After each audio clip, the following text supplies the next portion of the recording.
This is my third year in a row putting a baby in the pumpkin, so I feel like oddly qualified to speak on this subject. Now, when you're picking your pumpkin, I like to pick a tall pumpkin so that like most of the baby's body is covered and it's more just like their legs and their arms are coming out of the top. A lot of the pumpkins I seen at the store were kind of more like short and big, so it would have been more of like a pant pumpkin, if you will. This is more of a pumpkin suit. First, you want to locate your front of the pumpkin. I'm going to choose this side because this side goes down a little bit. And what I do is, this side's the front, I cut it higher and I make it droop down in the back so that it's easier to put the baby in and out. I've never had a fussy baby in a pumpkin. I like to use a dry erase marker because it rubs off easier, but like I said, I just kind of start high in the front and go straight across like this. And I think about like right where the baby's armpits are, it's gonna drop down. As you can see from the side, it drops down and then it gets pretty low in the back here. This does not need to be perfect by any means. So first I make this cut and I clean it out, and then I assess the leg hole situation. Highly recommend hitting up your ex-husband for some tools because the little pumpkin kit thing, it just doesn't work good. So I just really go for it here, and like having the right tool is everything in this.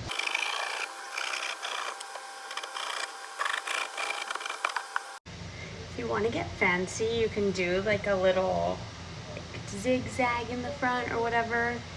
I honestly never did, and it just looks so cute every time. So now you take the top off. We're just gonna scoop out all the meat.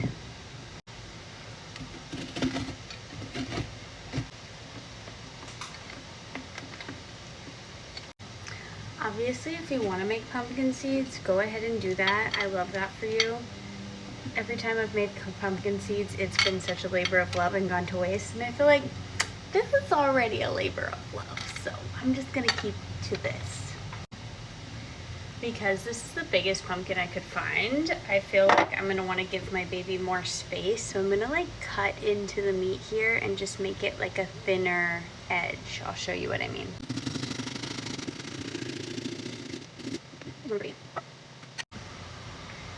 And I kind of like locate the center of my pumpkin that I think is going to be the center, and then I kind of go down on the inside, and then once I hit the bottom of the pumpkin, I know like that's where their butt is going to be.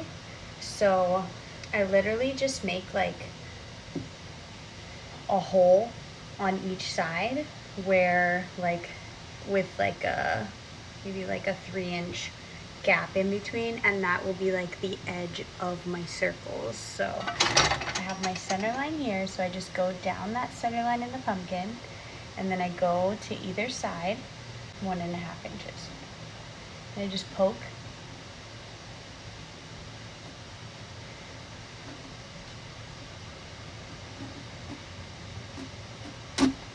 And I know that's gonna be the bottom of my one hole.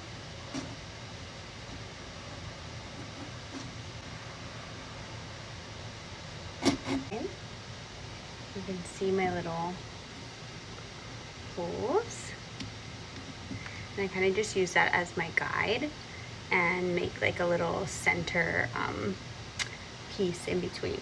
I felt like this was the perfect like leg hole size, ironically, so I'm gonna use this as my marker, and I'm just placing it on like that.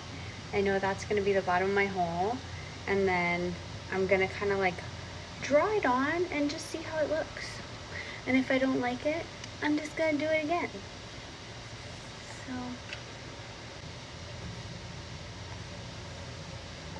bam. Okay, now I'm gonna cut these holes.